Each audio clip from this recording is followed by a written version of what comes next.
मित्रों, आज हम विज्ञान में एक सीरीज देखेंगे, घर घर विज्ञान कण कण विज्ञान। आजकल चल रहा है ना घर घर तिरंगा, उसी तरह से हम लोग भी देखेंगे घर घर विज्ञान कण कण विज्ञान। इसका पहला पार्ट मैं लेके आया हूँ। इसमें होगा क्या कि हम जो अपनी डेली लाइफ में चीज़ें यूज करते हैं उनका साइंस हम आपको बताएंगे। आप सुबह उठने से लेके रात सोने तक जितनी चीज़ें देखते हैं, देखिए कितना लॉजिक है। और आप विश्वास कीजिए कि विज्ञान में जितने प्रश्न आते हैं, आधे से अधिक प्रश्न ऐसे हैं जो हम रोज़ देखते हैं, अपनी लाइफ में फील करते हैं, चीज़ें समझते हैं, लेकिन पढ़ी लिखी भाषा में उसको नहीं देखते हैं। तो हमें लगता है कि अरे इसका तो कोई मतलब नहीं, अलग से हमें उसको पढ़ना पड़ता है। तो देखिए ऐसी चीज़ों के बारे में हम चर्चा करेंगे इस सीरीज में, घर घर विज्ञान कण कण विज्ञान नाम से, कि जो चीज़ हम रोज़ देखते हैं उसी की चर्चा की जाएगी, जो चीज़ हम रोज़ समझते हैं उसी की चर्चा की जाएगी, थोड़ी सी पढ़ी लिखी भाषा में। तो देखिए मित्रों, शुरू करते हैं। अब देखिए जब हम सोते हैं तो क्या होता है, ऊर्जा खपत होती है 65 कैलोरी प्रति घंटे की दर से, और खर्च होती है ऊर्जा लंबे समय तक सो के। जब आप उठते हैं तो आपने देखा होगा कि आपको थकान महसूस होती है, तुरंत ऊर्जा के लिए क्या लेते हैं, चाय लेते हैं। उससे क्या मिलता है, उत्तेजक पदार्थ थीन जो थकावट दूर करता है। कॉफ़ी लेते हैं, उससे मिलता है कैफीन।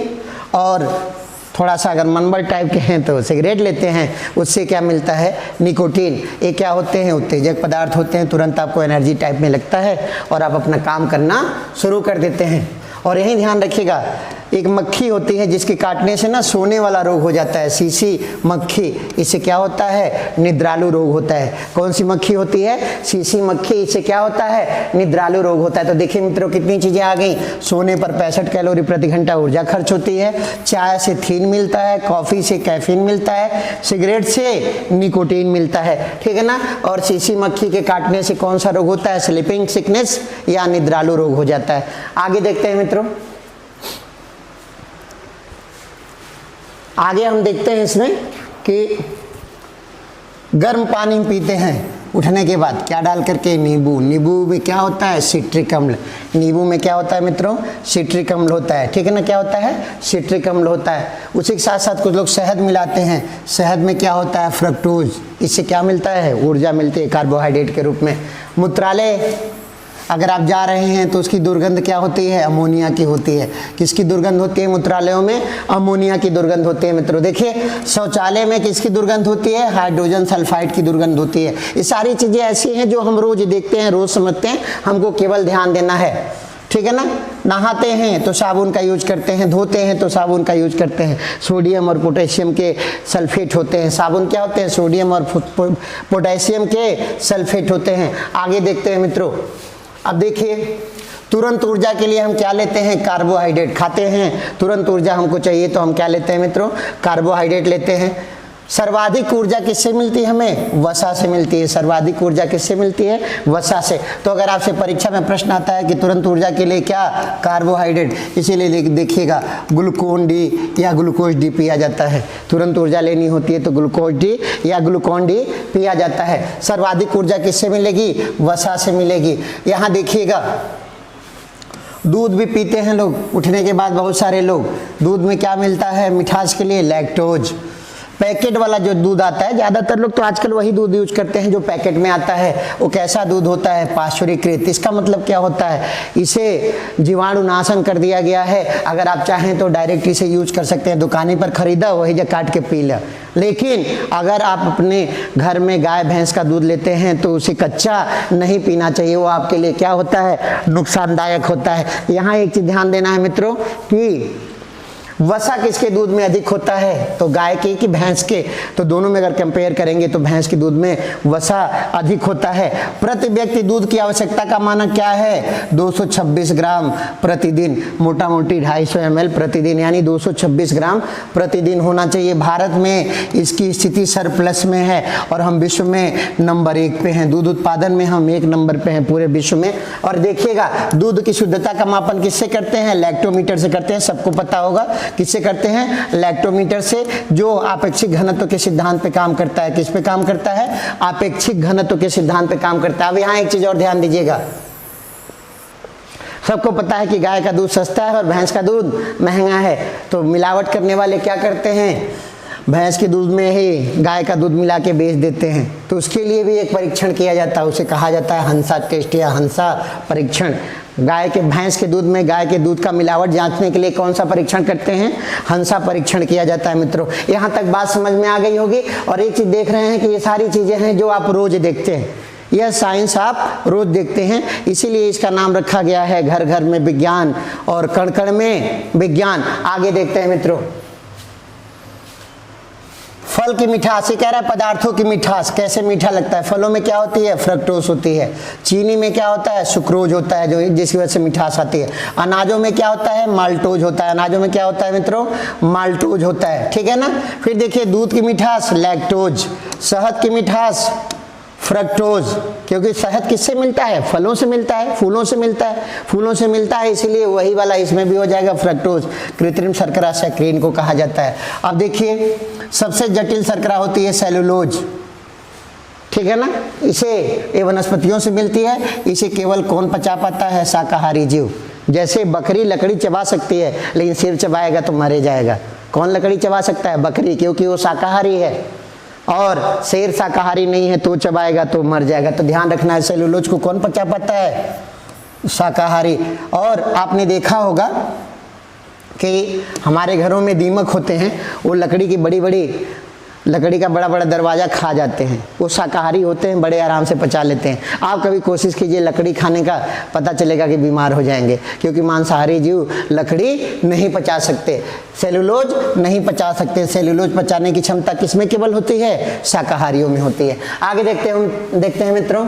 अब ये शर्करा जो होती है ना, 3 प्रकार से हो जाती है। मोनोसेक्राइड, जिनका सूत्र ये होता है C6H12O6, डाइसेक्राइड C12H22O11, पॉलीसेक्राइड। तो इसमें मोनोसेक्राइड में ग्लूकोज हो जाएगा, फ्रक्टोज हो जाएगा, डाइसेक्राइड में सुक्रोज हो जाएगा, और पॉलीसेक्राइड सेलुलोज हो जाते हैं। 3 तरह के सेक्राइड हो गए, मोनोसेक्राइड, डाइसेक्राइड और पॉलीसेक्राइड। चलिए, और मिठास का मापन का एक यंत्र भी है मित्रों, ये इंपॉर्टेंट रखिएगा। मिठास के मापन का एक यंत्र है जिसे कहते हैं सैक्रोमीटर। उसे क्या बोलते हैं मित्रों, सैक्रोमीटर कहा जाता है। आगे देखते हैं, भोजन से ऊर्जा जो प्राप्त होती है उसे किसमें चेक किया जाता है, कैलोरी में। किसमें चेक किया जाता है मित्रों, कैलोरी में चेक किया जाता है, ठीक है ना। भूखे रहने पर या लंबे समय तक व्रत रहने पे जानते हैं मैरेस्मस रोग होता है। कौन सा रोग हो जाता है, मैरेस्मस रोग। अगर खिसिया के भूखे हैं, चाहे लंबे समय तक व्रत रहते हैं, तो आपको कौन सा रोग हो जाएगा, मैरेस्मस रोग। बालों का झड़ना विटामिन बी की कमी से होता है, विटामिन B6 और B12 की कमी से होता है। इसीलिए देखिएगा कई बार प्रचार आता है कि बालों को मजबूत करने के लिए हम शैम्पू लाए हैं, शैम्पू में क्या है, अंडा है, अंडे में क्या मिलता है, विटामिन बी मिलता है, इस नाते इसका यूज किया जाता है। कई लोग तो डायरेक्ट अंडा ही लगा लेते हैं फोड़ करके सर में, कि बाल हमारे हेल्दी बने रहेंगे। बालों में प्रोटीन जो होता है उसको क्या बोलते हैं, केरोटीन बोलते हैं। आगे देखते हैं मित्रों, दूध का खराब होना किसके कारण, लैक्टिक अम्ल के कारण। लैक्टिक अम्ल आ जाता है तो दूध खराब हो जाता है, दूध कहते हैं कि फट गया है। क्या हो गया है, फट गया है। किसके कारण होता है, लैक्टिक अम्ल के कारण होता है। दूध से दही कौन बनाता है, लैक्टोबैसिलस जीवाणु बनाता है। ध्यान रखिएगा कौन सा है, जीवाणु। इसीलिए तो पेपर में कई बार आता है कि कुछ जीवाणु जो होते हैं लाभदायक होते हैं। कैसे होते हैं, लाभदायक होते हैं। कुछ जीवाणु हानिकारक होते हैं, कुछ लाभदायक होते हैं, जबकि विषाणु हमेशा हानिकारक होते हैं। विषाणु हमेशा क्या होते हैं, हानिकारक होते हैं। मित्रों, जब मक्खन खराब हो जाता है तो उसमें दुर्गंध किसकी आती है, ब्यूट्रिक अम्ल की आती है। मक्खन में दुर्गंध किसकी आती है, ब्यूट्रिक अम्ल की आती है, ब्यूट्रिक अम्ल की, ठीक है ना। अधिक वसा किसके दूध में होता है, गाय या भैंस के, तो भैंस के दूध में होता है। चावल, तो चावल हम जानते हैं, चीज ध्यान रखिएगा, चावल विश्व में नंबर 1 है, भारत में नंबर 1 है, और यूपी में भी नंबर 1 है। कहने का मतलब क्या, खाने में सबसे अधिक लोग विश्व में भी चावल ही खाते हैं। भारत में सबसे अधिक चावल ही खाया जाता है, और यूपी में भी सबसे अधिक चावल ही खाया जाता है। यानी विश्व का नंबर 1 का खाद्यान्न कौन है, चावल है। भारत का नंबर 1 का खाद्यान्न कौन है, चावल है। और यूपी का नंबर 1 का खाद्यान्न चावल है। इसीलिए, और चावल को बनाना भी आसान है। आप स्टूडेंट हैं तो आपको पता है, जब मन करे बना ला, रोटी की अपेक्षा आसान होता है। तो वैज्ञानिकों ने एक चावल बनाया है विटामिन ए युक्त चावल या बीटा कैरोटीन युक्त चावल। पढ़ा लिखा आदमी पेपर बनाएगा तो कहेगा बीटा कैरोटीन युक्त चावल, सामान्य आदमी पेपर बनाएगा तो कहेगा विटामिन ए युक्त चावल। इसे क्या नाम दिया गया है? Golden rice. इसे क्या नाम दिया गया है? Golden rice. यही मित्र याद रखेंगे कि यूपी का एक जिला है सिद्धार्थनगर, वहाँ पे कौन सा चावल है? काला नमक। बहुत पहले से खाया पिया जाता रहा है, लेकिन अभी इसे हाल में जीआई टैग मिला है, तो ये राष्ट्रीय स्तर पर चर्चा में आ गया है। कहाँ, किस जिले में? तो सिद्धार्थनगर में। कहाँ पे सबसे अधिक होता है? सिद्धार्थनगर में। जो लोग पूर्वांचल के हैं वो तो पहले से ही जानते हैं कि काला नमक चावल प्रसिद्धि प्राप्त है। आगे देखते हैं मित्रों, दूध का रंग देखिए। दूध का रंग पीला होना कैरोटीन के कारण और सफ़ेद होना केसीन के कारण। पीलापन होगा तो कैरोटीन होगा और सफ़ेद रहेगा तो केसीन होगा। फिर आगे देखते हैं मित्रों, वनस्पतियों का कलर भी इसी से डिसाइड होता है, इंपॉर्टेंट कर लेंगे। देखिए 3 प्रकार के कलर के लिए वर्णक उत्तरदायी होते हैं। क्लोरोप्लास्ट हरा रंग, पत्तियों में क्लोरोप्लास्ट पाया जाता है, इसीलिए पत्तियां कैसी होती हैं? हरे रंग की होती हैं। हरा छोड़ करके कोई और रंग होगा, हरा छोड़ करके कोई और रंग होगा तो क्या हो जाएगा? क्रोमोप्लास्ट। यानी ऐसे याद रखेंगे, हरा है तो क्लोरोप्लास्ट, हरा छोड़ के कोई और रंग है तो क्रोमोप्लास्ट, और कोई भी रंग नहीं यानी सफ़ेद है तो ल्यूकोप्लास्ट। यहाँ से एक टर्म बन के आया ल्यूको। ल्यूको मतलब सफ़ेद, याद क्या रखिएगा? सफ़ेद। यहाँ देखिए ल्यूकोडर्मा, जब सफ़ेद दाग हो जाता है किसी को तो उसे क्या बोलते हैं? कौन सा रोग हो गया है? ल्यूकोडर्मा हो गया है। महिलाओं को श्वेत प्रदर की बीमारी होती है जिसे ल्यूकोरिया कहते हैं। ल्यूका है तो ल्यूको है तो क्या है? सफ़ेद है, ठीक है ना। उसी तरह से जब WBC शरीर में अनियंत्रित रूप से बढ़ जाता है, श्वेत रक्त कणिकाओं की संख्या बढ़ जाती है तो रक्त कैंसर हो जाता है, उसे क्या बोला जाता है? ल्यूकोमिया। तो देखिए यहाँ हमको ध्यान रखना है, ल्यूको अगर कहीं लिखा रहेगा तो क्या हो जाएगा? सफ़ेद हो जाएगा। क्या हो जाएगा? सफ़ेद हो जाएगा, ठीक है मित्रों। आगे देखते हैं, सर्वाधिक प्रोटीन सोयाबीन में पाया जाता है, लेकिन यहाँ एक चीज़ ध्यान रखिएगा, वो वाला सोयाबीन नहीं जो हम लोग खाते हैं, हम खली खाते हैं। इसका जो बीज होता है अगर वो आप यूज करते हैं तो सर्वाधिक प्रोटीन वाला होता है। देखे होंगे बॉडी बिल्डर वगैरह यूज करते हैं। आजकल तो जो लड़के दौड़ वगैरह बनाते हैं वो भी सोयाबीन का यूज करते हैं। सर्वाधिक ऊर्जा या कार्बोहाइड्रेट किससे प्राप्त होता है? शहद से। त्वरित ऊर्जा के लिए हम किसका इस्तेमाल करते हैं? ग्लूकॉन डी खरीद लेते हैं, पी लेते हैं, तुरंत हम रिचार्ज हो जाते हैं। एक चीज़ यहाँ ध्यान रखिएगा, थकान जो होती है ये मांसपेशियों में क्या जमा होने पे होती है? तो मांसपेशियों में जब लैक्टिक अम्ल जमा हो जाता है। कौन सा अम्ल? लैक्टिक अम्ल जमा हो जाता है तो हमें थकान लगती है। लैक्टिक अम्ल हो जाता है, जमा हो जाता है तो क्या लगती है? थकान लगती है। और हम आराम कर लेते हैं तो लैक्टिक एसिड कंट्रोल हो जाता है, फिर हमारी थकान क्या हो जाती है? दूर हो जाती है। तो ध्यान रखिएगा, मांसपेशियों में थकावट का होना, किसके शरीर में थकावट का होना किसके कारण? लैक्टिक अम्ल के कारण होता है, ठीक है मित्रों। फिर देखिए प्रोटीन का स्रोत क्या है? दालें क्या है? प्रोटीन का स्रोत है। गेहूं में किस तरह का प्रोटीन पाया जाता है? ग्लूटीन का। और एक बात ध्यान रखिएगा, गेहूं हमारे देश की प्रजाति नहीं है। गेहूं क्या है? आयातित प्रजाति है, हमारे देश की मूल प्रजाति नहीं है। फिर देखिए मित्रों, माड़, गांव में माड़ बोलते हैं, हम लोग मांड बोलते हैं। मांड चावल से होता था। पहले के ज़माने के लोग, जब कुकर का ज़माना नहीं था तो माड़ निकाल के खाती थी महिलाएं। आज के डेट में राइस सूप के नाम से कई सौ के रेट में कहाँ मिलता है? बड़े बड़े रेस्टोरेंट और होटल में मिलता है। थकान वाला आप याद रखेंगे, लैक्टिक अम्ल जमा हो जाता है तो थकान हो जाती है। लैक्टिक अम्ल जमा हो जाता है तो क्या हो जाती है मित्रों? थकान हो जाती है। आजकल डब्बा बंद खाने का प्रचलन बढ़ा है। किसी डब्बा बंद खाद्य पदार्थ में क्या करते हैं? अपनी ओर से कुछ मिला देती हैं कंपनियां।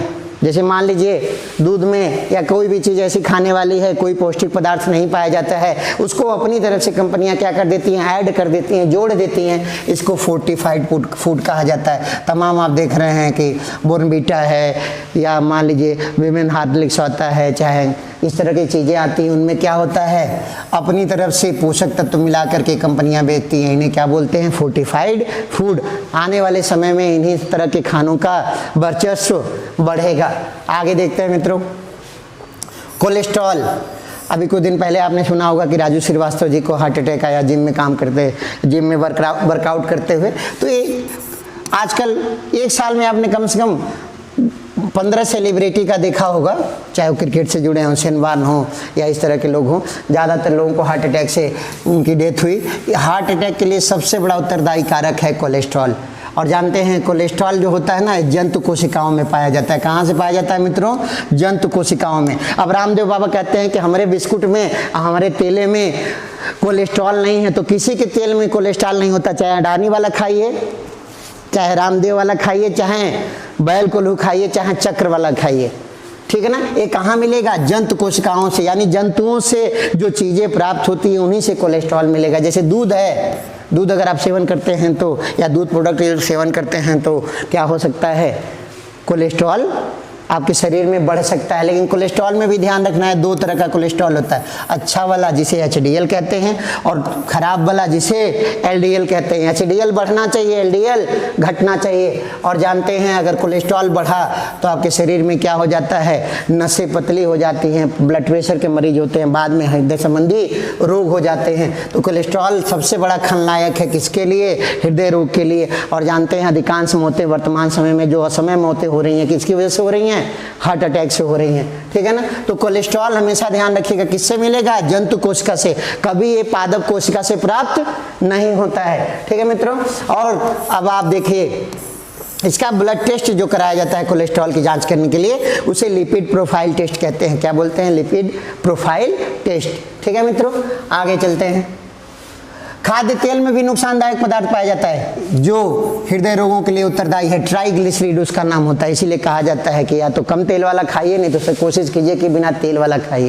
लेकिन ये तो पॉसिबल नहीं है, तो कम तेल वाला खाना चाहिए। ज़्यादा तेल वाला खाएंगे तो क्या हो जाएगा? हृदय रोग होने की संभावना है। और समझिएगा मामला क्या होता है, समझ लीजिएगा कि एक कोई पाइपलाइन है। ऐसे हम समझेंगे कि मान लीजिए कोई पाइपलाइन है, ऐसे समझ लीजिए किसी नस की पाइपलाइन है, इसमें ट्राइग्लिसरीड, कोलेस्ट्रॉल, ऐसी गंदगियां भरती जा रही हैं। ऐसी गंदगियां क्या होती जा रही हैं? भरती जा रही हैं। ऐसी गंदगी भरती गई, ये पाइपलाइन पतली हो गई। आप बताइए, जब चौड़ा पाइप रहेगा तो प्रेशर कम रहेगा, पाइप पतला हो जाएगा तो प्रेशर क्या हो जाएगा? बढ़ जाएगा। और जब पाइप पतला हो जाता है तो प्रेशर बढ़ जाता है, तो हम क्या कहते हैं कि बीपी बढ़ रहा है। बीपी क्या हो रहा है? बढ़ रहा है। और कभी कभी ऐसा कंडीशन आएगा कि ये पाइपलाइन पूरी तरह से क्या हो जाएगी मित्रों? चोक ले लेगी, ये पूरी तरह से ब्लॉक हो जाएगी। इसी को कहते हैं ब्लॉक हो गया है। हार्ट में क्या हो गया? ब्लॉकेज हो गया। अब ब्लॉकेज हो जाता है तो क्या होता है? या तो आपकी 2 इलाज आपके सामने होगा, एंजियोप्लास्टी होगी हार्ट की, नहीं तो पेसमेकर लगेगा। और इससे भी बात नहीं बनेगी तो लास्ट में क्या हो जाएगा? बाईपास सर्जरी होगी। क्या होगी? बाईपास सर्जरी होगी। तो देखिए यह नुकसान है। ब्लॉकेज हुआ तो एंजियोप्लास्टी करानी पड़ेगी, उससे बात नहीं बनेगा तो पेसमेकर लगवाना पड़ेगा, उससे बात नहीं बनेगा तो बाईपास सर्जरी करानी पड़ेगी। और ये हो कहाँ से रहा है? खाद्य तेलों के ज़्यादा इस्तेमाल से, तली भुनी चीज़ें खाने की वजह से। तेल से क्या नुकसान वाला मिलता है? ट्राइग्लिसरीड। और कोलेस्ट्रॉल से क्या नुकसान, मतलब जंतु कोशिकाएं जो खाते हैं, आप मांसाहारी हैं या मान लीजिए आप ज़्यादा पनीर वाली चीज़ें खाते हैं, दूध वाली चीज़ें खाते हैं, तो क्या मिलेगा? कोलेस्ट्रॉल। और ये क्या लाएगा?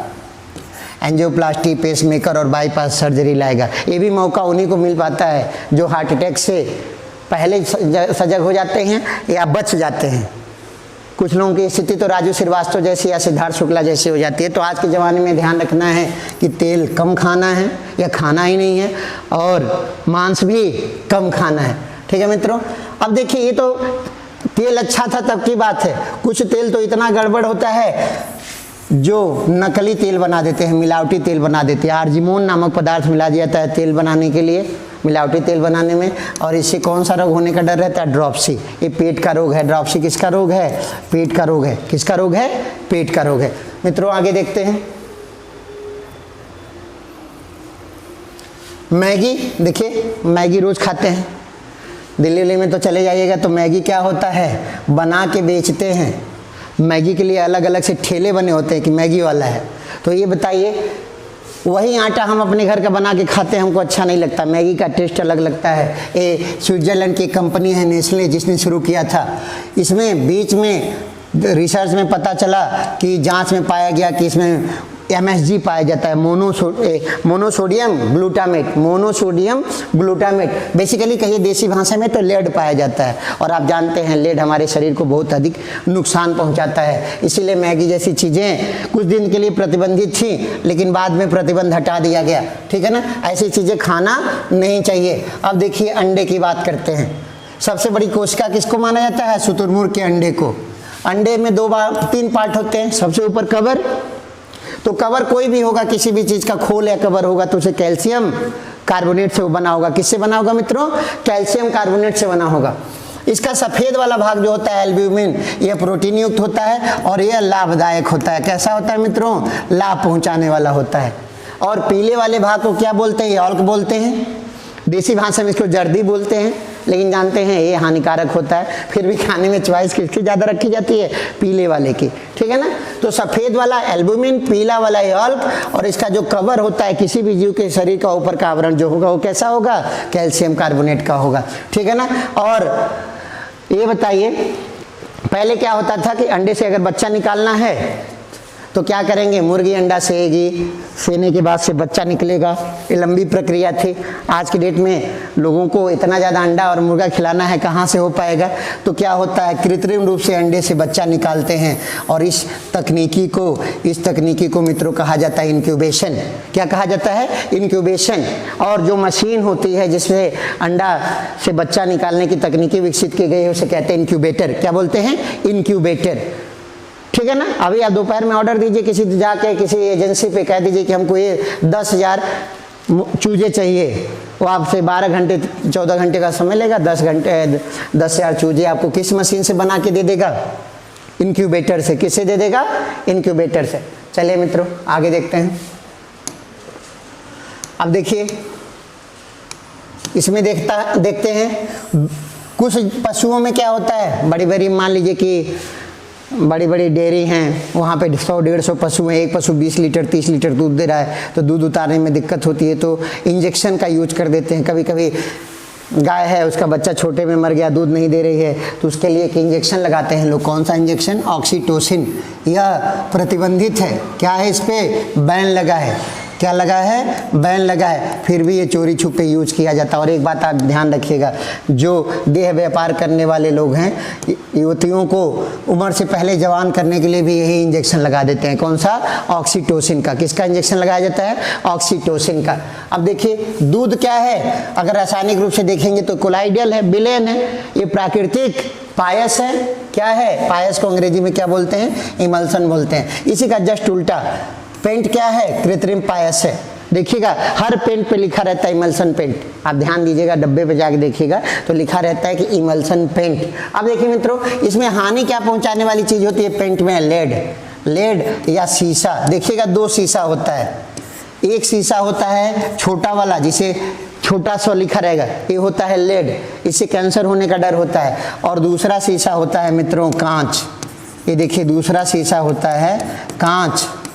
ये क्या होता है? सिलिकेट होता है। कांच क्या होता है? सिलिकेट होता है। तो ये पहला वाला छोटका शीशा है लेड, और बड़का शीशा है, शीशा हो या दिल हो, तो ये क्या हो जाएगा? ये कांच हो जाएगा। तो दोनों शीशा ध्यान रखिएगा। चलिए मित्रों आगे देखते हैं। ब्रेड भी देखिए, आपके घर में रोटी बनती है, 10 घंटा में सूख जाती है, 5 घंटा में सूख जाती है। इनकी रोटी जो है, इसको हम लोग क्या बोल देते थे छोटे थे? तो पाव रोटी। तो पाव रोटी इनकी क्या होती है मित्रों? 15-15 दिन तक खराब नहीं होती। तो इनमें क्या मिलाया जाता है? फुलाने के लिए बेकिंग सोडा, सड़ाने के लिए खमीरिया, ईस्ट। और इनमें अभी रिसर्च में पता चला है कि इनमें हानिकारक पदार्थ क्या होता है? पोटेशियम ब्रोमेट होता है, जो हमारे शरीर को क्या पहुंचाता है? क्षति पहुंचाता है। तो याद रखना है, ब्रेड में बेकिंग सोडा और ईस्ट मिलाते हैं, और ब्रेड में हानिकारक पदार्थ क्या होता है? पोटेशियम ब्रोमेट होता है। पोटेशियम ब्रोमेट होता है। आगे देते हैं मित्रों। चलिए अब इसमें होता है, शराब की बात करें, बड़ी फेमस है, ठीक है ना शराब। इसको पढ़ी लिखी भाषा में C2H5OH एथिल अल्कोहल या एथेनॉल कहा जाता है। एथिल अल्कोहल या एथेनॉल कहा जाता है। बनाने की विधि क्या है? इसकी किण्वन या फर्मेंटेशन है। भारत में इसे जानते हैं पुर्तगाली लाए। उसके पहले हमारे देश के लोग क्या करते थे? सोम रस का सेवन करते थे। किसका सेवन करते थे? सोम रस का। शराब बनाने की विधि हमारे देश में कौन लाया? पुर्तगाली। सबसे कम अल्कोहल किस शराब में होता है? तो बियर में। हमारे वहाँ कुछ लोग कहते हैं हम तो भैया शराब नहीं पीते, खाली बियर पीते हैं। तो ध्यान रखिए, बियर क्या है? शुरुआती वाला शराब है। बियर क्या है? शुरुआती वाला शराब है। बियर भी शराब का एक रूप है, लेकिन इसमें अल्कोहल क्या होता है मित्रों? कम होता है, 3 से 5% तक होता है। दो फेमस शराब यहाँ लिखी हुई है, शैंपेन और वोदका। शैंपेन फ्रांस में पाई जाती है और वोदका कहाँ बनती है? रूस में बनती है। अब देखिए मित्रों, शराब पर प्रतिबंध लगाने वाला पहला राज्य था गुजरात 1960 में, क्योंकि वहाँ महात्मा गांधी जी का जन्मस्थल है और वो मद्यपान निषेध पर जोर देते थे, इसीलिए पहला राज्य बना गुजरात, जहां 1960 से शराब बंद है। अभी बिहार में भी, हमारे पड़ोसी राज्य में, शराब बंद है। अब यहाँ एक चीज़ मित्रों ध्यान देंगे, जहरीली शराब के बारे में हम चर्चा कर लेते हैं। देखिए, शराब का फार्मूला तो होता है एथिल अल्कोहल।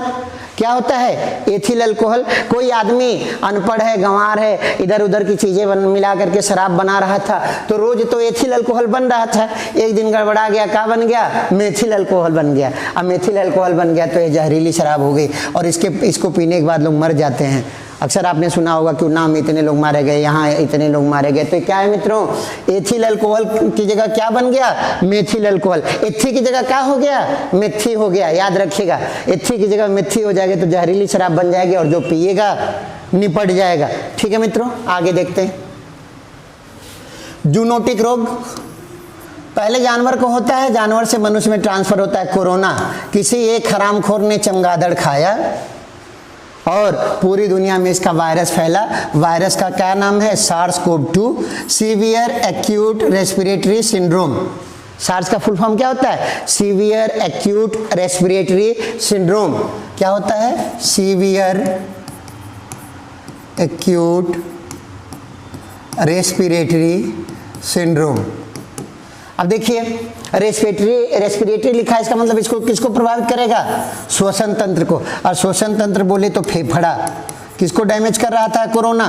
फेफड़े को। ठीक है ना। और भारत में इसकी सबसे प्रचलित जांच विधि कौन थी? RT-PCR, reverse transcripted polymerise chain reaction. ये सब आप रोज सुनते रहे, ठीक है ना। और एक आदमी ने चमगादड़ खाया, चमगादड़ बीमार था, वो आदमी बीमार हुआ, पूरी दुनिया बीमार हो गई। तो ये कौन सा रोग हो गया? जूनोटिक रोग। कौन सा रोग हो गया?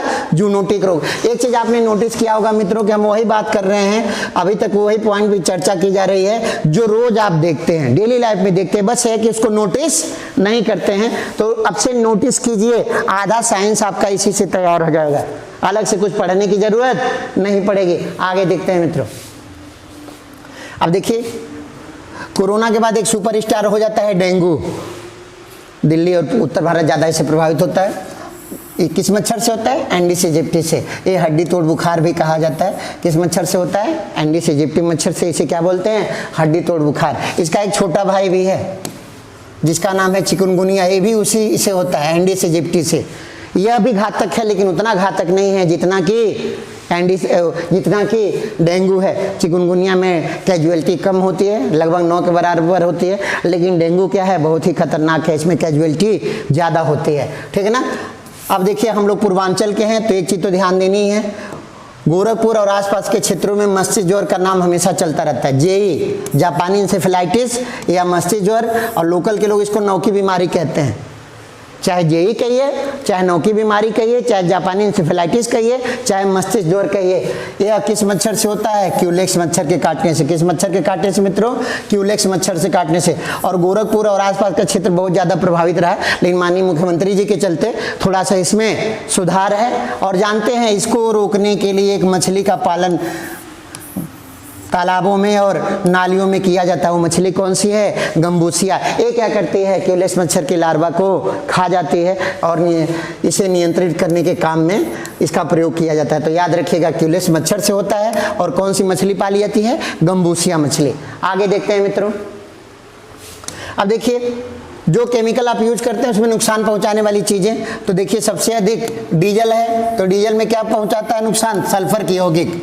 डीजल में क्या नुकसान पहुंचाता है? सल्फर की यौगिक। जो लोग डीजल से संबंधित संयंत्रों जैसे पेट्रोल पंप वगैरह पे काम करते हैं, उनको सांस के रोग हो जाते हैं। कौन से रोग? सांस वाले रोग हो जाते हैं, जैसे दमा है, इस तरह की चीजें, फेफड़े का कैंसर, इस तरह की चीजें हो जाती हैं। पेट्रोल में क्या नुकसान पहुंचाने वाला पदार्थ होता है? लेड। या सीसा, क्या होता है, लेड या सीसा, इससे कैंसर होने की संभावनाएं होती हैं। तो डीजल में याद रखिएगा सल्फर और पेट्रोल में याद रखिएगा लेड, पेट्रोल में याद रखेंगे लेड। अब देखिए मित्रों, सड़ी हुई कोई भी वस्तु है तो उसका दुर्गंध हमेशा क्या होगा, हाइड्रोजन सल्फाइड होगा। क्या होगा, हाइड्रोजन सल्फाइड के कारण होगा। सड़ी मछली हो, सड़ा अंडा हो, शौचालय की दुर्गंध हो, ये सब किसकी वजह से होता है, हाइड्रोजन सल्फाइड की वजह से होता है। अब देखिए धुआं, धुआं में सबसे हानिकारक पदार्थ होता है कार्बन मोनोऑक्साइड। अब वो धुआं किसी भी चीज का हो, सिगरेट का हो, चाहे लकड़ी का हो, चाहे कोयले का हो, उसमें सबसे हानिकारक पदार्थ कौन सा होगा, कार्बन मोनोऑक्साइड होगा। कई बार हम लोग समझते हैं ना, ऐसे पेपर में घुमा देगा, कहेगा सिगरेट के धुएं में हानिकारक पदार्थ, तो हम सोचेंगे कि ऐसा है कि हो सकता है कुछ अलग होता हो, लेकिन धुआं है तो हानिकारक पदार्थ क्या होगा, CO होगा, कार्बन मोनोऑक्साइड। करता क्या है, ये आपके शरीर में जात प्रवेश करता है, शरीर के ऑक्सीजन से रिएक्शन कर लेता है और ऑक्सीजन को सोख लेता है, ऑक्सीजन की कमी हो जाती है और दम घुटने से आदमी की मौत हो जाती है। ठीक है मित्रों, अब देखिए जब धुएं की बात हुई है तो ध्यान रखिएगा, धुएं का घनत्व ज्ञात करने के लिए एक पैमाना होता है, Ringelmann scale, most important है रिंगर मेन स्केल। क्या होता है, रिंगर मेन स्केल। और धुआं होता क्या है, वायु में ठोस के कण होते हैं, ठीक है ना, तो इसके लिए याद रखिएगा रिंगर मेन स्केल और कार्बन मोनोऑक्साइड। फिर देखते हैं मित्रों, घरेलू विद्युत, घर में जो बिजली होती है उसका वोल्टेज 220 वोल्ट होता है, आवृत्ति 50 हर्ट्ज होती है। और घरों में वायरिंग किस क्रम में की जाती है, समांतर क्रम में। दो क्रम में वायरिंग की जाती है, श्रेणी और समांतर। तो घरों में कैसे करते हैं, समांतर क्रम में, कि सभी बल्ब कैसे जलें, एक तीव्रता और एक रोशनी के साथ जलें। अब देखिए बिजली जो होती है ना, ये दो तरह की करंट होती है, AC और DC। AC होता है अल्टरनेटिंग करंट और DC होता है डायरेक्ट करंट। अल्टरनेटिंग करंट देखिए ग्राफ बनाएं, plus minus plus minus plus minus, DC हमेशा क्या है, प्लस प्लस, ठीक है ना। तो कहते हैं ज़्यादा खतरनाक कौन है, तो ध्यान रखना है कौन ज़्यादा खतरनाक है, DC, क्योंकि चिपका लेगा तो छोड़ेगा नहीं, AC तो छोड़ेगा भी लेकिन DC छोड़ता नहीं है। हाँ एक चीज़ यहाँ ध्यान रखिएगा, जो ट्रांसफार्मर लगते हैं, ट्रांसफार्मर देखिए दो तरह के ट्रांसफार्मर है, मोहल्ले में बाहर लगा, घर के बाहर मोहल्ले में लगा हुआ है तो वोल्टेज कम करता है, वोल्टेज को क्या करता है, कम करता है। और आपके घर में जो लगा है वो वोल्टेज को बढ़ाता है। तो ट्रांसफार्मर क्या हो गया, ऐसा यंत्र हो गया जो वोल्टेज बढ़ाता भी है घटाता भी है, यानी ये क्या है, घटाएगा भी और बढ़ाएगा भी। क्या करेगा, बढ़ाएगा भी घटाएगा भी। हिंदी में कहते हैं अपचायक उपचायक यंत्र है ट्रांसफार्मर। क्या है, अपचायक उपचायक यंत्र है। ठीक है, आगे देखते हैं, यहाँ देखिएगा अब AC को DC में, DC को AC में बदलने के लिए कौन सी डिवाइस होती है, इन्वर्टर, सब लोग अपने घरों में यूज करते हैं। और इसी का उल्टा एक डिवाइस होता है रेक्टिफायर, वो AC को किस में कन्वर्ट कर देता है, DC में कन्वर्ट कर देता है। चलिए मित्रों आगे देखते हैं, महिलाएं खूब ब्यूटी क्रीम लगाती हैं, आजकल तो पुरुष भी लगाते हैं। तो ब्यूटी क्रीम में कौन सा विटामिन होता है, विटामिन E होता है। हाँ एक चीज़ यहाँ ध्यान रखेंगे, अगर आपके शरीर में विटामिन E की कमी हो जा रही है तो आप नपुंसकता आ जाएगी। क्या आ जाएगी, आदमी के शरीर में नपुंसकता हो जाएगी, चाहे महिला हो चाहे पुरुष हो। कैसे हो जाएंगे, वो नपुंसक हो जाएंगे। इसीलिए विटामिन E बहुत ज़्यादा जरूरी है शरीर के लिए। ठीक है मित्रों, आगे देखते हैं, खून की बड़ी लंबी कहानी है। हम चाहते हैं कि शरीर के बाहर बहे ना और शरीर के अंदर जमे ना। बह जाएगा तो भी आदमी मर जाएगा और जम जाएगा तो भी मर जाएगा। तो यहाँ देखिए बाहर न जमे, इसके लिए कौन उत्तरदायी होता है, विटामिन K होता है। ये रक्त का थक्का बना देता है, क्या कर देता है, बाहर न बहे इसके लिए क्या करता है, रक्त का थक्का बना देता है। और ये देखिए अंदर न जमे यानी अंदर बहता रहे तो हिपैरिन सल्फेट अंदर जमने नहीं देता। तो ऐसे याद रखिएगा, विटामिन K बाहर बहने नहीं देता और हिपैरिन अंदर जमने नहीं देता। ठीक है ना, तो अंदर जमने कौन नहीं देता, हिपैरिन सल्फेट, और बाहर बहने कौन नहीं देता, विटामिन K।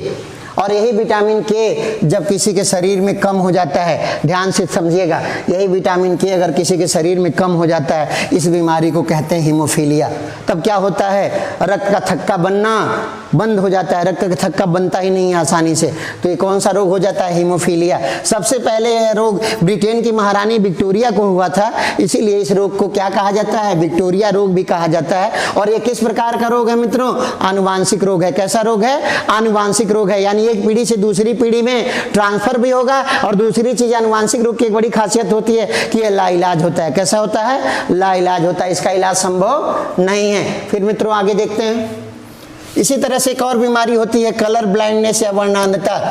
वर्णांध जो व्यक्ति होता है ना, वो लाल और हरे में अंतर नहीं कर पाता है, कंफ्यूज रहता है। अगर आपको मान लीजिए ये बीमारी है और रेलवे ट्रैक की नौकरी दे दिया, पता चले रेड वाले में ग्रीन वाला दौड़ा देंगे और ग्रीन वाले में रेड वाला दौड़ा देंगे। इसीलिए देखिएगा अधिकांश इस तरह की नौकरियों में लोगों का पहले कलर ब्लाइंडनेस का टेस्ट कराया जाता है। ये पास होने के बाद ही लोगों को नौकरी दी जाती है, ठीक है ना। फिर देखिए ये भी कैसा है साहब? आनुवांशिक रोग है। ये भी कैसा है? आनुवांशिक रोग है, कभी ठीक नहीं होगा। वही बोले आनुवांशिक होने का मतलब ये कभी ठीक नहीं होगा। और इसको डाल्टन रोग भी कहते हैं। महान वैज्ञानिक जॉन डाल्टन का नाम आपने सुना होगा। उन्होंने मतलब वो इस रोग से पीड़ित थे, इसीलिए इस रोग के उनके नाम पे इस रोग को डाल्टन रोग भी कह दिया जाता है। किस रोग, किस में अंतर नहीं कर पाता है रोगी? लाल और हरे में, ठीक है मित्रों। आगे देखते हैं। दांत, देसी भाषा में कहते हैं खजुवट। तो खजुवट किससे होता है? कवक से होता है या फंगस से होता है। और गंजापन भी किससे होता है? कवक से होता है। अब देखिए चींटी जब काटती है तो खट्टापन लगता है, थोड़ी सी जलन होती है, तो कौन सा अम्ल होता है? फार्मिक अम्ल होता है। चलिए मित्रों आगे देखते हैं। नमक, जो हम लोग नमक खाते हैं ना, उसका नाम रॉक साल्ट है या टेबल साल्ट है। टेबल पे मिलता है इसीलिए टेबल साल्ट, और पहले चट्टानों से निकाला जाता था इसीलिए रॉक साल्ट। इसका सूत्र यही होगा NaCl। इसका सूत्र क्या होगा मित्रों? NaCl। इसमें आयोडीन मिला दिया जाता है। अगर आयोडीन नहीं है, अगर आप खा रहे हैं नमक, तो आपको कौन सा रोग हो जाएगा? घेंघा रोग हो जाएगा। कौन सा रोग हो जाएगा? घेंघा रोग हो जाएगा, ठीक है ना। अब एक देखिए मित्रों आगे देखते हैं। बायोगैस, बायोगैस होती है, इसका मुख्य घटक क्या होता है? मीथेन होता है। फिर देखिए मित्रों आजकल CNG का जमाना खूब चला है। फुल फॉर्म याद रखिएगा, कंप्रेस्ड नेचुरल गैस। हर तीसरे पेट्रोल पंप पे CNG लग गया हुआ है। तो कंप्रेस्ड नेचुरल गैस, इसका भी मुख्य घटक क्या है मित्रों? मीथेन है। अब देखिए LPG, खाना बनता है, इसका नाम है लिक्विफाइड पेट्रोलियम गैस। आपके पेपर में आ सकता है, ये ध्यान रखिएगा, लिक्विड नहीं है। कई लोग ऐसे बोल देते हैं लिक्विड पेट्रोलियम गैस, लेकिन गलत हो जाएगा। क्या होगा? Liquefied petroleum gas. Liquefied petroleum gas, इसमें बेसिकली ब्यूटेन होता है, सबसे अधिक ब्यूटेन होता है, उसके बाद से इथेन होता है। ब्यूटेन का सूत्र जानते हैं ना? C4H10। तो सबसे अधिक क्या होता है? ब्यूटेन। अगर अंदर जाके पढ़ना चाहते हैं तो आइसोब्यूटेन होता है। कौन सा ब्यूटेन होता है? आइसोब्यूटेन। ये महकता नहीं है, कोई भी एल्केन महकता नहीं है। तो मान लीजिए लीकेज का कैसे पता चलेगा? तो लीकेज का पता लगाने के लिए इसमें एक पदार्थ मिला देते हैं जो दुर्गंध देता है, एथिल मरकेप्टन। कौन सा पदार्थ? एथिल मरकेप्टन। अगर ऐसा ना हो तो पता चले पूरे मोहल्ले में आप आग लगा देंगे, आपको पता ही नहीं चलेगा। तो दुर्गंध वाला पदार्थ कौन सा होता है? एथिल मरकेप्टन होता है। इसी तरह से आजकल सोलर कुकर धीरे धीरे प्रचलन में आ रहा है। सरकार सौर ऊर्जा को बढ़ावा देने के लिए कुसुम योजना जैसी तमाम योजनाएं चला रही है। तो सौर ऊर्जा को क्या करता है सोलर कुकर? सौर ऊर्जा को उष्मा ऊर्जा में बदल देता है। गोबर गैस का भी मित्रों मुख्य घटक क्या होता है? मीथेन गैस होती है। ये सब आपके पेपर में आ चुका है, आएगा भी। और देखिए कितना सरल है। एक भी चीज आप बताइए जो मैं बोल रहा हूं जो आपने देखा ना हो, बस कमी क्या है कि हम उसको नोटिस नहीं करते हैं। ठीक है मित्रों आगे देखते हैं। आने वाले समय में डब्बा बंद खाना बढ़ेगा। प्रोसेस्ड फूड होता है। कैसा होता है? प्रोसेस्ड फूड होता है। इसका संरक्षण किसमें करते हैं? सोडियम बेंजोएट में। आपके घर का दूध देखते हैं, मुश्किल से 12 घंटे में खराब हो जाता है। वही अमूल वाला प्लास्टिक वाला दूध हो, वो 5 दिन में खराब होता है। वही अमूल वाला डब्बे वाला दूध है, 3 महीने में खराब होता है। वही पाउडर वाला दूध है, 1 साल में खराब होता है। तो प्रोसेसिंग करके इसका संरक्षण किया जाता है। प्रोसेसिंग के लिए, संरक्षण के लिए किसका यूज करते हैं? सोडियम बेंजोएट का। कई जगह लिखा होगा बेंजोइक एसिड, लेकिन वो गलत हो जाएगा। क्या लगाएंगे? Sodium benzoate. फलों का पकना किसके कारण होता है? एथिलीन हार्मोन के कारण। किसके कारण? एथिलीन हार्मोन के कारण। कहीं कहीं किताबों में एसिटिलीन दिया गया है, वो गलत है। क्या होगा? एथिलीन के कारण। गैस वेल्डिंग, गैस वेल्डिंग देखे ही होंगे। तो गैस वेल्डिंग भी किसकी सहायता से होती है? एसिटिलीन के। गैस वेल्डिंग में किसका यूज करते हैं? एसिटिलीन का यूज करते हैं। मशरूम खूब खा रहे हैं आजकल लोग। जो लोग मांसाहारी नहीं खाते, कलेजी समझ के खा लेते हैं मशरूम को। तो मशरूम क्या है? एक कवक है। कवक होने का मतलब क्या है? इसमें क्लोरोफिल कितना होगा? क्लोरोफिल नहीं होगा। यानी ये अपना भोजन स्वयं नहीं बना पाएगा, यानी ये क्या होगा, परजीवी होगा। अपना भोजन जो नहीं बनाता उसे क्या बोलते हैं, परजीवी बोलते हैं। यहाँ एक चीज़ ध्यान रखिएगा, सभी मशरूम खाने लायक नहीं होते, कुछ मशरूम कैसे होते हैं, जहरीले भी होते हैं। ठीक है ना मित्रों। अब देखिए आंवला या कोई भी खट्टा फल किसका स्रोत होगा, विटामिन सी का स्रोत होगा। आंवला या कोई भी खट्टा फल किसका स्रोत होगा मित्रों, विटामिन सी का स्रोत होगा। कोल्ड ड्रिंक या सॉफ्ट ड्रिंक, पढ़ी लिखी भाषा में इसे सॉफ्ट ड्रिंक कहते हैं, लेकिन हम लोग लोकल भाषा में क्या बोलते हैं, कोल्ड ड्रिंक बोलते हैं। तो कोल्ड ड्रिंक किस फार्मूले पे आधारित है, कार्बोनेशन फार्मूले पर। किस फार्मूले पे आधारित है मित्रों, कार्बोनेशन फार्मूले पे आधारित है। इसमें क्या होता है, प्रेशर से कार्बन डाइऑक्साइड भर देते हैं। आपने कभी सोडा बनाने की मशीनें देखी होंगी, ठेले पे ले घूमते हैं, उसी तरह से कोल्ड ड्रिंक भी बनती है। इसको कौन सा फार्मूला बोलते हैं, कार्बोनेशन फार्मूला।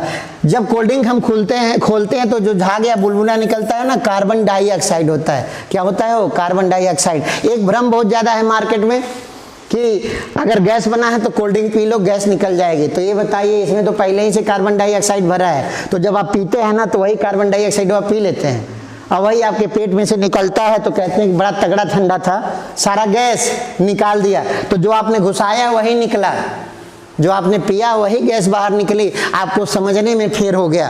तो ये ध्यान रखिएगा कि कोल्ड ड्रिंक पीने पे जो गैस निकलती है आपके मुंह से डकार के माध्यम से, वो बेसिकली कौन सी वाली होती है, कोल्ड ड्रिंक पीने के समय आपके शरीर के अंदर गई होती है। ठीक है ना। चलिए, पेप्सी और कोका कोला इसके मास्टरमाइंड हैं, जानते हैं दुनिया में यही दो कंपनियां मतलब एक छत्र राज्य करती हैं कोल्ड ड्रिंक के मामले में। इन दोनों का मुख्यालय कहाँ है, अटलांटा अमेरिका में है। लकड़ी का कोयला मित्रों चारकोल कहते हैं। बेसिकली ज़्यादातर कोयला इमली का बनता है। हाँ, इसे अनाक्सिक शोषण द्वारा जलाकर बनाया जाता है, बिना ऑक्सीजन के जलाते हैं। ऑक्सीजन से जलाएंगे तो लकड़ी क्या हो जाएगी, राख बन जाएगी। लकड़ी क्या हो जाएगी, राख बन जाएगी। तो ऑक्सीजन की अनुपस्थिति में जलाते हैं और कोयला तैयार करते हैं। अब देखिएगा मित्रों, जो लोग भगत हैं वो चीनी खाने से पहले ध्यान रखें, चीनी साफ करने के लिए किसका यूज करते हैं, जंतु चारकोल का इस्तेमाल किया जाता है। चीनी साफ करने से पहले किसका इस्तेमाल करते हैं, जंतु चारकोल का इस्तेमाल करते हैं मित्रों। ठीक है, आगे कोयला चार प्रकार का पाया जाता है। कार्बोनिफेरस युग की चट्टानों से पाया जाता है। सर्वोत्तम कोयला एंथ्रेसाइट होता है। इसमें 90% से अधिक कार्बन होता है। इसमें 90% से अधिक कार्बन होता है।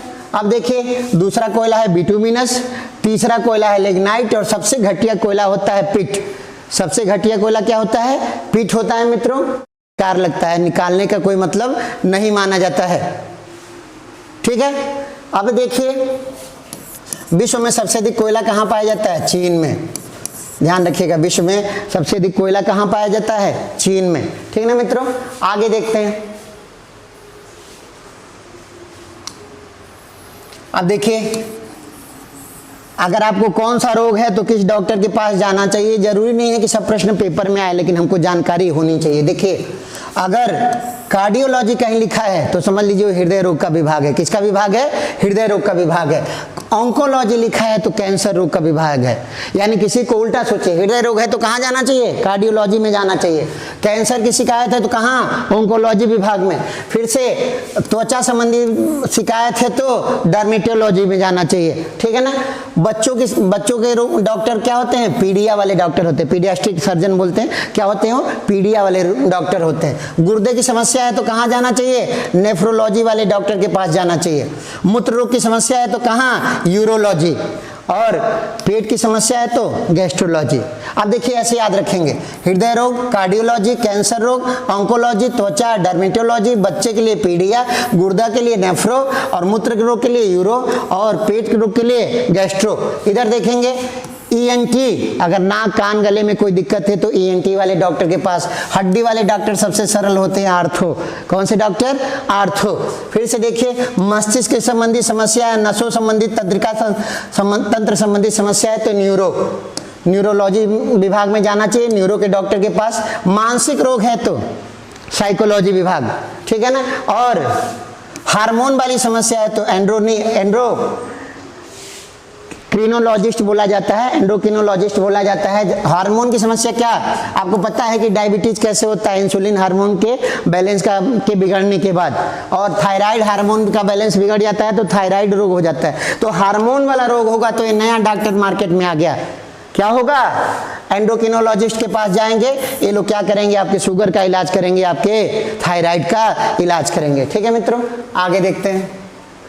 अभी रोगों की जांच विधियों के बारे में ध्यान देंगे। रोगों की जांच विधियां जो हैं, तो इधर देखिए ईसीजी इलेक्ट्रोकार्डियोग्राफ, ये किसका होता है मित्रों, हार्ट का होता है। ईसीजी किसका होता है, हार्ट का होता है। अब देखिए ईईजी इलेक्ट्रोइंसेफेलोग्राम, ये मस्तिष्क का होता है। किसका होता है, मस्तिष्क का। एमआरआई सबसे सुरक्षित जांच है, ये शरीर के आंतरिक अंगों की होती है। ठीक है ना, मैग्नेटिक रेजोनेंस इमेजिंग। ठीक है ना, T3 T4 जांच किसके लिए होती है, थायराइड के लिए होती है। किसके लिए, थायराइड के लिए। जरूरी नहीं है कि ये परीक्षा में आए। आपने देखा है, हम किसी डॉक्टर के वहाँ दिखाते हैं, उन्होंने टेस्ट लिख दिया हुआ है, हम उनके कंपाउंडर से पूछें सर रिजल्ट में क्या है, कैसा आया है, वो कहता है हमको नहीं पता, डॉक्टर साहब से पूछिए। और पूर्वांचल में तो स्थिति ऐसी है कि कुछ डॉक्टर ऐसे हैं जो अगर आप रिपोर्ट दिखाने जाते हैं तो वो नंबर लगवाते हैं कि नंबर लगा के आइए और रिपोर्ट दिखाइए। ऐसे हम रिपोर्ट नहीं देखेंगे। तो कुछ बेसिक जानकारी हमको होनी चाहिए कि इसमें क्या कैसे होता है। ठीक है मित्रों, अब देखिए विडाल टेस्ट, ये सबसे कॉमन रोग है हमारे वहाँ। बरसात के सीजन में सबसे अधिक यही होता है, विडाल टेस्ट। किसकी जांच के लिए, टाइफाइड की जांच के लिए। अब यहाँ देखिए HIV वाला, एड्स। एलिसा टेस्ट किसकी जांच के लिए, एड्स के लिए। Australia antigen test, Australia antigen test किसके लिए साहब, हेपेटाइटिस बी के लिए। ऑस्ट्रेलिया एंटीजन टेस्ट किसके लिए होता है, हेपेटाइटिस बी के लिए। लिपिड प्रोफाइल टेस्ट किसके लिए होता है मित्रों, तो कोलेस्ट्रॉल की जांच के लिए। सीरम क्रेटिनिन साहब किसके लिए, किडनी के लिए। सीरम क्रेटिनिन किसके लिए, किडनी के लिए। एसजीपीटी जांच किसके लिए होती है, लीवर के लिए। और मैं ईमानदारी से कह सकता हूं कि, और दावे से कह सकता हूं कि लगभग हर किसी ने ये सारी जांचें, अधिकांश जांचें अपने घर में रिपोर्टों में देखी होंगे। लेकिन यह है कि हम उस पर नोटिस नहीं करते, हमें लगता है कि जानना कोई जरूरी नहीं है। एसजीपीटी किसका होता है साहब, लीवर के लिए। एंडोस्कोपी क्या होता है, पाइप घुसेड़ देते हैं मुंह में, कैमरा लगा रहता है, आपके पेट की आंतरिक चीजें देख लेते हैं कि कोई डैमेज तो नहीं है, कोई सारी चीजें नहीं है। ये होता है एंडोस्कोपी, आंतरिक पेट के लिए। ठीक है ना। भ्रूण का लिंग परीक्षण एमनियोसेंटेसिस कहा जाता है, एमनियोसेंटेसिस। हम लोग इसको ना अल्ट्रासाउंड बोल देते हैं कम पढ़ी लिखी भाषा में, क्या, अल्ट्रासाउंड। अब देखिए सीटी स्कैन जो होता है ना, वो एक प्रकार का एक्सरे है, computed tomography scan. Computed tomography scan एक प्रकार का 3D एक्सरे है, किसी भी अंग का हो सकता है, कोई समस्या नहीं है। अब देखिए मित्रों, ये जांचें समझ में आ गई होंगी, डॉक्टर समझ में आ गए होंगे, ये आपके जीवन में बहुत जरूरी है कि जानना चाहिए। ठीक है ना, हम समझे नहीं पाते हैं कि क्या है, कैसा नहीं है, और ये सब चीज़ें आपके सामने से गुजरी हैं, कोई बहुत रॉकेट साइंस नहीं है, बस ध्यान देने का विषय है। अभी हमने आपसे कहा था कण कण में विज्ञान, हर चीज़ में विज्ञान दिखेगा आपको, बस नोटिस कीजिए। आगे देखिए मित्रों, दवाएं सरकारी अस्पतालों में मिलती हैं।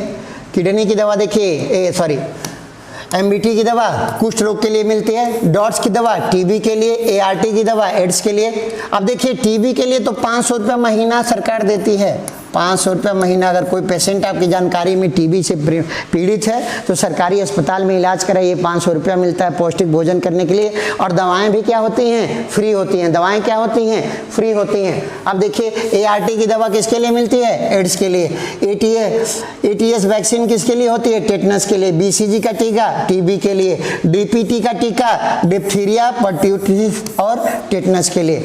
डीपीटी का टीका डिप्थीरिया, पर्ट्यूसिस और टेटनस के लिए। चलिए साहब, एंटीबायोटिक ये दवाएं होती हैं, आपने सुना होगा, डॉक्टर बोलते भी हैं। प्रतिजैविक दवाएं होती हैं, यानी जीवाणुओं को मार देती हैं, लेकिन ये बहुत ही खतरनाक दवा होती है। आपने देखा होगा कोविड काल में क्या हुआ, एंटीबायोटिक लोग अपने मन से खाते रहे, जो छोटे स्तर के डॉक्टर देते रहे, बाद में पता चला किसी को ब्लैक फंगस हो रहा है, किसी को व्हाइट फंगस हो रहा है, इस तरह की दिक्कतें आई। एंटीसेप्टिक ये तो बहुत ज़्यादा यूज होता है, जर्मनाशी होता है, डिटॉल में लिखा रहता है कि एंटीसेप्टिक है। क्या है, एंटीसेप्टिक है। बोरोलिन खरीदते हैं, उसमें भी लिखा रहता है क्या है, एंटीसेप्टिक है। बोरो प्लस में भी लिखा रहता है कि एंटीसेप्टिक है। एंटीपायरेटिक, बुखार हो जाता है तो एंटीपायरेटिक दवाई लेते हैं, जैसे आपने डोलो का नाम सुना, पैरासीटामॉल का नाम सुना, इस तरह की चीज़ें। एंटीवेनम, सांप का जहर अगर सांप काट ले तो कौन सी दवा दी जाती है, एंटीवेनम दिया जाता है। एंटीडोट, किसी भी जहर की दवा है तो क्या होगी, एंटीडोट कहा जाएगा उसको। एनाल्जेसिक, ये दर्दनाशक होती हैं। कैसी होती हैं, दर्दनाशक होते हैं। एनेस्थेटिक, ये बेहोश करने के लिए दी जाती है। एनेस्थेटिक दवाएं किसके लिए दी जाती हैं मित्रों, बेहोश करने के लिए दी जाती है। एनेस्थेटिक किसके लिए दिया जाता है, बेहोश करने के लिए दिया जाता है। एनेस्थेटिक किसके लिए देते हैं? बेहोश करने के लिए देते हैं। जैसे क्लोरोफॉर्म का नाम सुने होंगे। जेनरिक दवाएं, मोदी जी की सरकार है तो इन्होंने एक कार्यक्रम चलाया पीएम जन औषधि केंद्र, जहां दवाएं सस्ती मिल जाती हैं। ये जेनरिक दवाएं मिलती हैं। कैसी दवाएं होती हैं? सस्ती दवाएं होती हैं। आखिर अंतर क्या है? ये ब्रांड के नेम से नहीं बिकती। किस नेम से बिकती हैं? फार्मूले के नेम से। जैसे मान ली पैरासीटामॉल है, बुखार की दवा है तो पैरासीटामॉल के नाम से मिलेगी, न कि डोलो, न तो क्रोसिन, इस तरह से नाम से नहीं मिलेगी। यानी ये ब्रांड नेम से नहीं होती। किस नेम से होती है? फार्मूले पर आधारित होती है। किस पर आधारित होती है? फार्मूले पर आधारित होती है। और ये काम करती है, लेकिन लोगों के मन में भ्रम रहता है कि जेनरिक दवा है तो काम करेगी कि नहीं। डॉक्टर साहब लोग कमीशन वाला ही ज़्यादा लिखते हैं। ठीक है मित्रों, आगे देखते हैं। त्वचा का रंग मेलेनिन डिसाइड करता है। त्वचा का रंग कौन बताता है? मेलेनिन बताता है। अगर आपकी त्वचा में मेलेनिन ज़्यादा है तो आपका रंग काला हो जाएगा, मेलेनिन कम है तो आपका रंग क्या हो जाएगा? सफ़ेद होता जाएगा। बालों का सफ़ेद होना भी क्या है? मेलेनिन का क्षय है। बालों का सफ़ेद होना क्या है मित्रों? मेलेनिन का क्षय है। अब हम चाहते हैं कि हमारी त्वचा गोरी रहे और बाल काले रहें, इसीलिए असंतुलन की स्थिति हो जा रही है। तो क्या हो जा रहा है?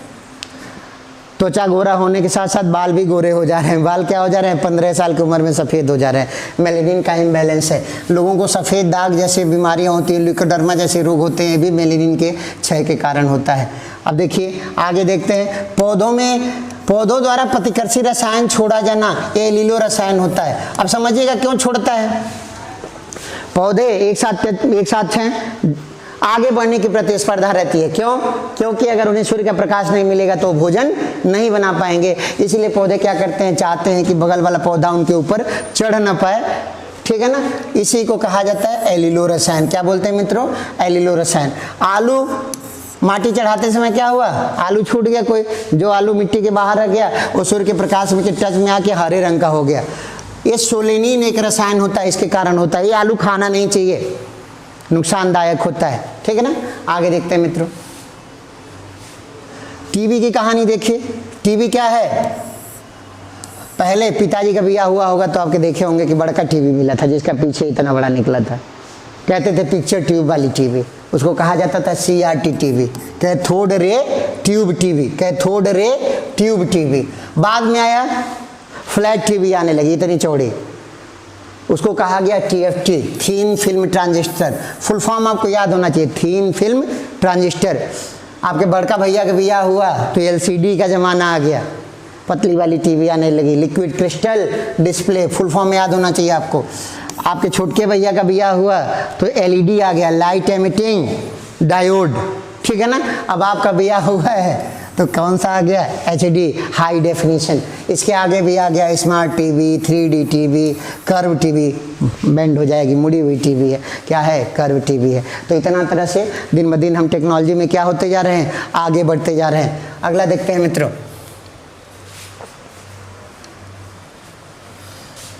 विद्युत बल्ब का आविष्कार एडिसन ने किया था। विद्युत बल्ब का आविष्कार एडिसन ने किया था। विद्युत बल्ब जो 100 वाट की मतलब 100 वाट में रोशनी देता था, उतनी रोशनी 20 वाट में CFL देने लगा।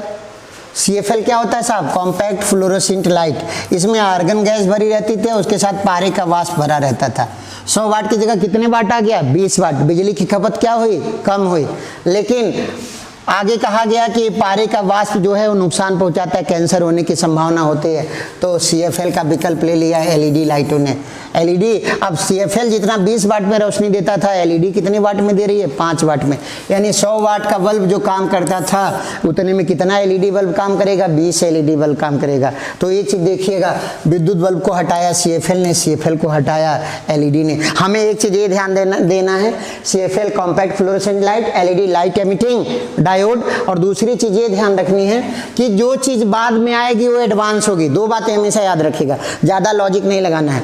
CFL और LED में कौन एडवांस है? LED, क्योंकि LED बाद में आया। और विद्युत की खपत किस में कम होगी? LED में। नुकसान कम कौन करेगा? LED। ये सारी चीजें याद रखिएगा, जो बाद में आता है वो एडवांस होता है और कम हानिकारक होता है, एडवांस होता है और कम हानिकारक होता है। अब देखिए, सरकार ने LED बल्ब बांटने के लिए योजना चलाई थी, उजाला योजना चला था, जिसमें सस्ता LED दिया जा रहा था, सस्ता LED। बाद में सरकार ने ग्राम उजाला योजना चला दी 2021 में। इसमें क्या हुआ? 10 रुपए में LED ले जाइए। LED बल्ब समझिएगा, टीबी न समझ लीजिएगा, ठीक है ना।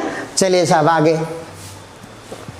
साबूदाना व्रत में खाया जाता है, ये साइकस पौधे की छाल से मिलता है। हींग पहाड़ी पौधों से मिलता है। कपूर ये भी पहाड़ी पौधों से मिलता है। वैसलीन पेट्रोलियम जेली होती है, यानी पेट्रोलियम के प्रभाजी आसवन से प्राप्त होती है। किससे प्राप्त होती है मित्रों?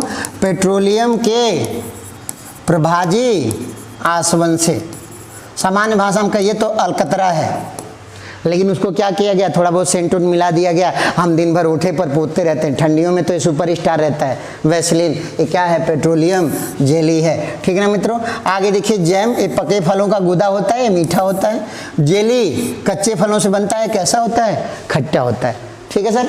आगे देखिए सिरका, एसिटिक एसिड होता है। सिरका बेसिकली होता क्या है? Acetic acid. एसिटिक एसिड का सूत्र क्या होता है? एसिटिक एसिड होता है, ठीक है मित्रों। अब देखिए ये अचार बनाने के काम में आता है। किसके काम में आता है मित्रों? अचार बनाने का काम में। तारपीन का तेल पेंट वगैरह में यूज करते हैं, पॉलिश में यूज करते हैं। पाइन या चीड़ के पौधे से प्राप्त होता है। क्रिकेट बैट किस लकड़ी से? विलो की लकड़ी से प्राप्त होता है। किस लकड़ी से? विलो की लकड़ी से प्राप्त होता है। ये सबसे अधिक कहाँ पाई जाती है? जम्मू कश्मीर में। कृत्रिम सेंट जो होता है एथिल एसीटेट कहा जाता है। अभी बताइए, यहाँ ध्यान रखिएगा कि इत्र का आविष्कार, जो सही वाला इत्र था, इत्र का आविष्कार किसने किया था? अस्मत बेगम ने। किसने किया था? अस्मत बेगम ने। वो किसकी माँ थी? नूरजहां की माँ थी। आगे देखेंगे मित्रों तेजाब, हम लोग ये बेसिकली तेजाब बोलते हैं, बैटरी वगैरह में डाला जाता है। क्या होता है? सल्फ्यूरिक अम्ल होता है। क्या होता है? सल्फ्यूरिक अम्ल। TV remote, TV remote 10 metre से चला रहे हैं, टीवी चल जा रहा है, उसमें कौन सी तरंगें होती हैं? अवरक्त तरंगियाँ, इंफ्रारेड होता है। अब देखिए माइक्रोवेव ओवन, खाना गर्म करने के लिए कौन सा तरंग होगा? इंफ्रारेड होगा। कौन सा तरंग होगा मित्रों? इंफ्रारेड होगा। अब यहाँ एक चीज आपको ध्यान देना है कि इंफ्रारेड, कहीं भी गर्मी होगी तो गर्मी किससे आएगी? इंफ्रारेड से। अगर आपसे कोई पूछ दे कि सूर्य के प्रकाश में गर्मी, सूर्य के प्रकाश में गर्मी तो किसके कारण होगी साहब? इंफ्रारेड के कारण होगी। माइक्रोवेव ओवन से खाना गर्म होना, इंफ्रारेड। टीवी रिमोट में इंफ्रारेड। अब देखिए रबड़ किससे प्राप्त होता है? पौधों के लेटेक्स से प्राप्त होता है। हम लोग सामान्य भाषा तो खाने का सोडा जो होता है ना, सोडियम बाइकार्बोनेट है, बेकिंग सोडा। तो ऐसे याद रखेंगे, बाई जो है खाना बनाती है, बाई क्या करेगी? खाना बनाएगी। और ये है धावन soda, washing soda, sodium carbonate. 10 बाल्टी कपड़ा से, 10 बाल्टी पानी से कपड़ा धोएगा, तो 10 बाल्टी पानी से कपड़ा धोएगा वॉशिंग सोडा, और बाई खाना बनाएगी बेकिंग सोडा। आगे देखते हैं मित्रों कली चूना, ये सूखा चूना होता है, कैल्शियम ऑक्साइड होता है। घरों की रंगाई वगैरह में इसी का इस्तेमाल करते हैं। बुझा हुआ चूना क्या होता है? कैल्शियम हाइड्रोक्साइड होता है। जो खैनी वैनी खाते हैं ना, नीचवा वाला खाते होंगे, बुझा हुआ चूना, ठीक है मित्रों। अब आगे देखते हैं कि अगला वीडियो हम लाएंगे फिर से इसी सीरीज में, ठीक है ना। कड़ कड़ में विज्ञान दूसरा पार्ट आएगा। मेरी समझ में आपके लिए फायदेमंद होगा। अगर आपको कोई डाउट हो इस नंबर पे व्हाट्सएप करके पूछ सकते हैं, 78 80 55 56 57। अगर इसका PDF नोट चाहिए तो आप हमारे टेलीग्राम चैनल में जुड़ जाइएगा, ठीक है, जो डिस्क्रिप्शन में लिखा रहेगा। इस नंबर पे आप 78 80 55 56 57 पे व्हाट्सएप करके अपने डाउट क्लियर कर सकते हैं। धन्यवाद।